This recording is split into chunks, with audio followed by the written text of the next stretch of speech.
Topic है syntax, ठीक है। तो सिंटैक्स के बारे में जानना बहुत ज़रूरी है। सबसे पहले समझो सब्जेक्ट वर्ब एग्रीमेंट, ठीक है। सब्जेक्ट वर्ब एग्रीमेंट क्या होता है इसको पहले समझो। किसी भी सेंटेंस में, ठीक है, सब्जेक्ट के नंबर तथा पर्सन के अनुसार वर्ब का प्रयोग सब्जेक्ट वर्ब एग्रीमेंट कहलाता है। क्या हम बोले कि किसी भी सेंटेंस में सब्जेक्ट का नंबर तथा पर्सन के अनुसार, ठीक है, सब्जेक्ट का जो नंबर होता है यानी वो सिंगुलर नंबर है या प्लूरल नंबर है, ठीक है, और वो कौन सा पर्सन है, फर्स्ट पर्सन, सेकंड पर्सन या थर्ड पर्सन, उसी के अनुसार वर्ब का प्रयोग होता है, उसी को सब्जेक्ट वर्ब एग्रीमेंट कहते हैं। अब कैसे, अब यहाँ पर देखो, अभी हम क्या लिखेंगे, अभी हम लिखेंगे यू आर ए बॉय, ठीक है, यू आर ए बॉय। यहाँ पर देखो सब्जेक्ट है, यू के साथ कौन सा वर्ब का प्रयोग हुआ, हेल्पिंग वर्ब आर का प्रयोग हुआ, ठीक है। तो यहाँ पर सब्जेक्ट और ये जो वर्ब दोनों का सही तरह से पर्सन के अनुसार और नंबर के अनुसार सही तरह से यूज हो रहा है, ठीक है। तो इसी को कहते हैं सब्जेक्ट वर्ब एग्रीमेंट, ठीक है। उसके बाद एक और देखो, आई एम ए बॉय। यहाँ पर देखो ये वर्ब हेल्पिंग वर्ब है, ठीक है, यहाँ आई है, तो आई जो है सब्जेक्ट है और ये वर्ब है। तो आई सिंगुलर नंबर फर्स्ट पर्सन होता है, तो फर्स्ट पर्सन सिंगुलर नंबर आई के साथ एम का प्रयोग होता है। किसका प्रयोग होता है, एम का। तो यहाँ पर किसी भी सेंटेंस में सब्जेक्ट के नंबर तथा पर्सन के अनुसार वर्ब का प्रयोग सब्जेक्ट वर्ब एग्रीमेंट कहलाता है, ठीक है। उसके बाद दूसरा देखो, यदि सब्जेक्ट सिंगुलर हो तो वर्ब सिंगुलर प्रयुक्त होता है, यदि सब्जेक्ट प्लूरल हो तो वर्ब प्लूरल प्रयुक्त होता है, ठीक है। अब यहाँ पर जो ये कंडीशन लगा रहा है उसको समझो पहले। अभी सिंगुलर कैसे, सिंगुलर जैसे राम आम खाता है, ठीक है, तो Ram it's a mango, Ram it's a mango, ये हो गया, ठीक है, राम इट्स ए मैंगो। तो यहाँ पर देखो राम ये थर्ड पर्सन सिंगुलर नंबर है, कौन है, थर्ड पर्सन सिंगुलर नंबर। तो इसके साथ हम लोग वर्ब का जो प्रयोग किए वो सिंगुलर वर्ब का प्रयोग किए। कौन सा वर्ब का प्रयोग किए, सिंगुलर वर्ब, ठीक है। और इसी को कहते हैं कि यदि सब्जेक्ट सिंगुलर हो तो वर्ब सिंगुलर प्रयुक्त होगा, यदि सब्जेक्ट प्लूरल हो तो वर्ब प्लूरल प्रयुक्त होगा। कैसे, उसको देखो, जैसे यहाँ पर दो को नाम देते हैं, एक होते हैं राम एंड सीता, इट्स तो नहीं होगा, ईट होगा, Ram and Sita it a mango, Ram और सीता एक आम खाता है, ठीक है, राम और सीता एक आम खाते हैं। तो यहाँ पर जो है सब्जेक्ट के अनुसार वर्ब का प्रयोग हुआ ना, तो इसी को कहते हैं सब्जेक्ट वर्ब एग्रीमेंट। क्या कहते हैं, सब्जेक्ट वर्ब एग्रीमेंट, ठीक है। दूसरा देखो, वर्ब का सही रूप में प्रयोग करने के लिए वर्ब का सही रूप में प्रयोग करने के लिए यह आवश्यक है कि आप सिंगुलर और प्लूरल सब्जेक्ट तथा सिंगुलर और प्लूरल वर्ब को पहचानें, ठीक है। ना पहचान पाने के कारण ही वर्ब का प्रयोग करने में भूल हो सकता है। अब देखो सिंगुलर सब्जेक्ट कौन कौन होता है, तो आई हो गया, यू हो गया, ही हो गया, सी हो गया, इट हो गया, राम हो गया, ठीक है, एक कोई नाम हो गया, ठीक है, सिंगुलर नंबर हो गया, सिंगुलर नंबर हो गया, तो वो सिंगुलर सब्जेक्ट हो गया। और ठीक है, इसके साथ आई के साथ एम, ठीक है, इसके साथ is, was, has, does, rights, drinks, reads, ये सिंगुलर वर्ब हो गया। क्या हो गया, ये सिंगुलर वर्ब, ठीक है। और प्लूरल सब्जेक्ट के साथ प्लूरल वर्ब का प्रयोग होता है। कैसे, तो देखो वी के साथ आर का प्रयोग प्लूरल है, यू के साथ वेयर का प्रयोग प्लूरल है, दे के साथ हैव का प्रयोग प्लूरल है। ये सारे दो नाम है, एक से अधिक नाम है तो वो प्लूरल है, ठीक है। तो उसी के अनुसार यहाँ प्लूरल वर्ब का प्रयोग किया जाता है। उसके बाद वर्षों से आप वर्ब का प्रयोग करते आ रहे हैं, इसके बावजूद इस चैप्टर के अध्ययन की अनिवार्यता इसलिए होता है क्योंकि जब तक अभी तो ये सिंपल चीज था, क्या था, सिंपल। अब कंफ्यूजन जो है उसको लेके देखते हैं। देखो वर्ब के कंफ्यूजन को कैसे दूर कर सकते हैं, इस पर विचार करो। वर्ब का कंफ्यूजन दूर होता है कि नाउन, ठीक है, नाउन जो है, नाउन में एस, ई एस या आई एस लगाए तो वो प्लूरल नंबर हो गया, ठीक है, हाँ समझ में आ रहा। और वर्ब में एस, ई एस या आई एस लगाए तो सिंगुलर नंबर हो गया। ध्यान देगा, इसमें बहुत बड़ा टॉपिक बताया कि नाउन के साथ यदि एस, ई एस, आई ई एस लगाए तो वो प्लूरल नंबर हो गया, ठीक है। और वर्ब के साथ यदि एस, ई एस या आई एस लगाए तो वो सिंगुलर नंबर हो गया। तो इससे पता चलता है कि कौन सिंगुलर है और कौन प्लूरल है, ठीक है। समझ में आ गया ये वाला? क्या समझ में आया कि वर्ब के साथ एस, ई एस या आई एस लगाए तो सिंगुलर हो गया, और नाउन के साथ यदि एस ई एस या आई एस लगा तो क्या हो गया, प्लूरल हो गया। यदि किसी सेंटेंस का सब्जेक्ट एक सिंगुलर नाउन हो तो इसके साथ सिंगुलर वर्ब का प्रयोग होता है। ध्यान दो, यदि किसी सेंटेंस का सब्जेक्ट एक सिंगुलर नाउन हो तो उसके साथ सिंगुलर का वर्ब का प्रयोग होता है। जैसे मोहन सिंगुलर नाउन है तो सिंगुलर वर्ब वाज का प्रयोग हुआ। ठीक है, Mohan was always late, Mohan हमेशा लेट था। ठीक है, हमेशा लेट था। मोहन, यहाँ पर देखो, यहाँ पर मोहन वेयर ऑलवेज लेट, ये गलत है। ये क्या है, गलत है, क्योंकि यहाँ पर मोहन सिंगुलर है तो वाज का प्रयोग करेंगे ना वेयर का प्रयोग करेंगे? किसका प्रयोग? वाज का प्रयोग करेंगे। वेयर का प्रयोग तो करेंगे नहीं, वाज का प्रयोग करेंगे। दूसरा है नियम, रूल 2 देखो, अगर आई का प्रयोग सिंगुलर सब्जेक्ट के रूप में होता है लेकिन इसके साथ सिंगुलर और प्लूरल वर्ब का प्रयोग होता है, ध्यान देगा। ठीक है, सिंगुलर और प्लूरल वर्ब का प्रयोग कैसे होता है सो ध्यान दो। आई एम ए टीचर, यहाँ सिंगुलर सब्जेक्ट है, सिंगुलर वर्ब है। ठीक है, ध्यान दोगे। आई वाज ए टीचर, यहाँ भी सिंगुलर सब्जेक्ट सिंगुलर वर्ब। ठीक है, आई हैव ए साइकिल, यहाँ पर सिंगुलर सब्जेक्ट और यहाँ प्लूरल वर्ब है। आई के साथ हैज का प्रयोग, हैज क्या सिंगुलर वर्ब है लेकिन हैज का प्रयोग नहीं हुआ, यहाँ हैव का प्रयोग हुआ। ठीक है, आई के साथ यहाँ पर सिंगुलर प्लूरल वर्ब का प्रयोग हुआ, V1 जिसको बोलते हैं, V1। ठीक है, V1 हो गया तो ये यहाँ पर ग्रामर के अनुसार ये प्लूरल में आ गया तो यहाँ पर प्लूरल वर्ब हो गया। ठीक है, तो यहाँ पर ध्यान देगा, यू का प्रयोग सिंगुलर और प्लूरल सब्जेक्ट के रूप में होता है। ठीक है, ये सब अपवाद है, ये सब क्या अपवाद। यू के साथ तुम एक छात्र हो तो यू आर ए स्टूडेंट बोलेंगे। ठीक है, अब यहाँ पर तुम लोग छात्र हो तो यहाँ पर एस लगा देंगे, यू आर। इसी से पता चलेगा कि सिंगुलर है या प्लूरल है। ठीक है, अब क्या है, प्लूरल सब्जेक्ट है तो यू आर इंजीनियर्स। यहाँ पर जो इंजीनियर दिया ना किताब में, देखो क्या है, इसको जब समझाना था तो यहाँ पर क्या करना था कि इसी को यहाँ लिख देता STUDENTS स्टूडेंट्स, तो बच्चे को समझ में आ जाता कि क्या कहना चाह रहा है। इससे ये अलग हो गया, ये अलग हो गया, इसमें कन्फ्यूजन रह जाता है। ठीक है, अभी और आगे देखता है। देखो, ये सब टॉपिक पढ़ा है कभी? नहीं पढ़ा है।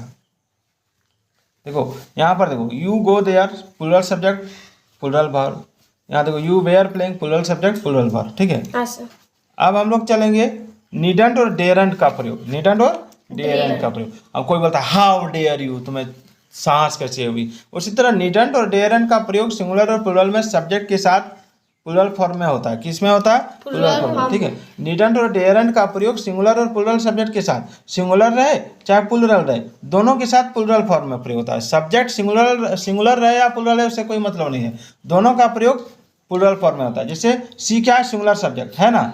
एस का मतलब यहाँ हो गया सिंगुलर सब्जेक्ट। क्या हो गया? Singular subject. तो सिंगुलर सब्जेक्ट है तो इसके साथ प्लूरल वर्ब का ही प्रयोग होता है, निडंट। ठीक है, निडंट ध्यान दो। ठीक है, ध्यान दो, यहाँ क्या कह रहा है कि निडंट और डेरंट का प्रयोग सिंगुलर और प्लूरल सब्जेक्ट के साथ प्लूरल फॉर्म में होता है, सिंगुलर फॉर्म में नहीं होता है। ठीक है, तो she didn't go there, she needn't go there. ठीक है, यहाँ पर एस नहीं लगेगा। ठीक है, उसके बाद इसमें सिंगुलर और प्लूरल फॉर्म में ये होता है, हमेशा याद रखना है। ठीक है, यहाँ पर जो है, यहाँ पर एंटी जो लगा इसका मतलब क्या हो गया? यहाँ पर नॉट का प्रयोग हो गया। क्या हो गया? नॉट, यानी नहीं के रूप में। देखो ये दोनों गलत है, यहाँ पर दोनों गलत। अरे कहाँ जा रहे हो, इधर भाग का रहा है, रुको अभी पढ़ा नहीं तो। ये दोनों गलत है। ठीक है, निडंट्स नॉट या डेरेंट्स नॉट नहीं कहेंगे, हम क्या बोलेंगे? सी निडंट गो। तो एंटी जो है ये नॉट का हो, ये नॉट हो गया। क्या हो गया? नॉट हो गया। ठीक है, अब है ऊपर दिए गए वाक्यों में निडंट और डेरंट का प्रयोग मार्जिनल एक्सिलरीज वर्ब के रूप में हुआ। ठीक है, अतः इसका प्रयोग सिंगुलर में नहीं किया जा सकता। दूसरा है, लेकिन डेयर और नीड का प्रयोग मैन वर्ब के रूप में सिंगुलर और प्लूरल दोनों में किया जाता है। यदि देखो डेयरेंट यदि है, डेयरेंट यदि एंटी वाला फॉर्म में है तो ये सिंगुलर प्लूरल दोनों, सिंगुलर सब्जेक्ट रहे या प्लूरल सब्जेक्ट, ये प्लूरल फॉर्म में होगा। लेकिन यदि डेयर और नीड बिना एंटी वाला आया, बिना एंटी वाला, तो वहाँ क्या होगा? वहाँ मैन वर्ब के रूप में सिंगुलर और प्लूरल दोनों ही रूपों में होता है। ठीक है, मैन वर्ब में सिंगुलर और प्लूरल दोनों ही रूप में होता है, याद रखना। ठीक है, अब जैसे ही dares to face the difficulty, यहाँ ही है सिंगुलर वर्ब है तो यहाँ सिंगुलर फॉर्म में दिया ना। हम क्या बताएं कि वर्ब के साथ यदि एस या ई एस या आई एस लगा है तो वो क्या हो गया? वो हो गया सिंगुलर फॉर्म। क्या हो गया? Singular form. ठीक है, और यहाँ पर देखो he dare to face the difficulty, ये गलत है। ठीक है, ये गलत है। शी नीड्स ये बुक, ये सही है, लेकिन शी नीड ये बुक ये गलत है। ठीक है, ये चीज़ समझ में आ गया। यहाँ पे ये सही है, they need book, plural form है इसलिए प्लुरल सब्जेक्ट है तो प्लुरल वर्ब का प्रयोग हुआ। आगे देखो, इन नेगेटिव सेंटेंस को देखिए। नेगेटिव सेंटेंस में he does not dare to go out in the sun, ये सही है।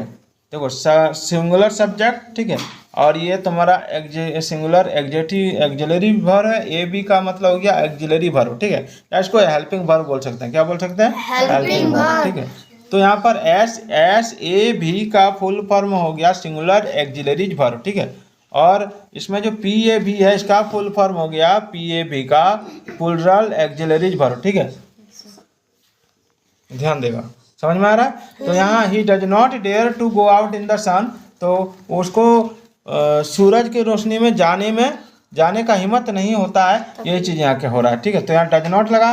ठीक है, तो ये सिंगुलर फॉर्म हो गया। यहाँ पर प्लुरल में देखो, आई डू नॉट नीड ये पेन, मुझे कलम की ज़रूरत नहीं है। ठीक है, तो यहाँ प्लुरल फॉर्म में आया।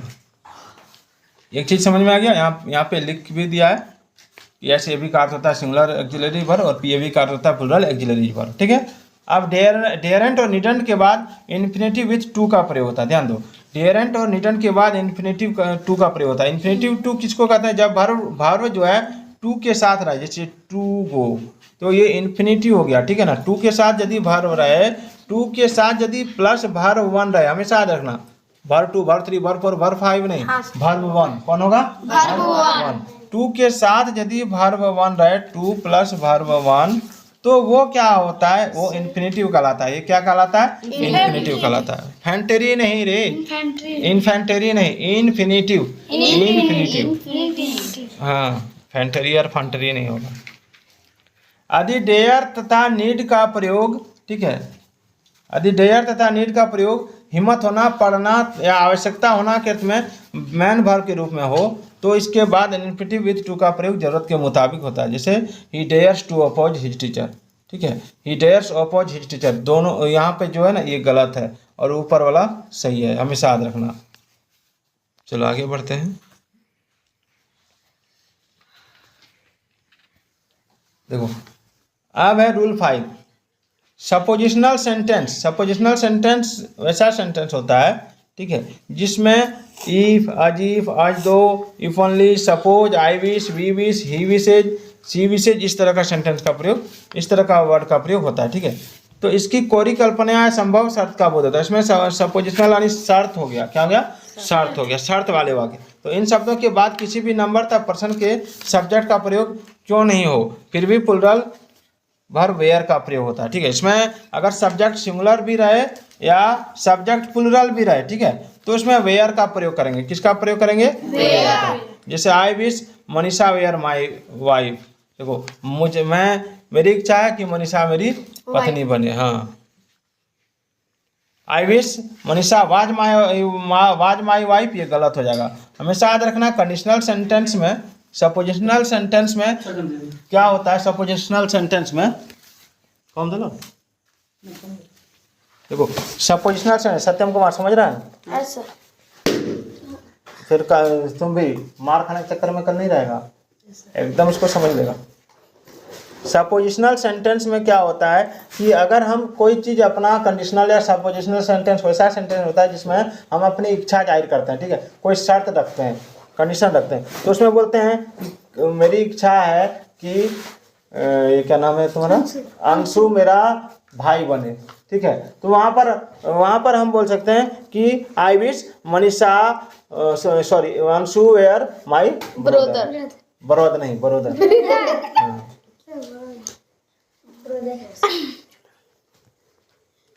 जब कंडीशनल सेंटेंस प्रायः इफ, आज दो से स्टार्ट होता है, ठीक है, तो इसका वास्तविक स्थिति का बोध होता है। इस केस में इफ, आज दो के बाद प्रयुक्त सब्जेक्ट के नंबर तथा पर्सन के मुताबिक वर्ब का प्रयोग होता है। इसको याद रखना।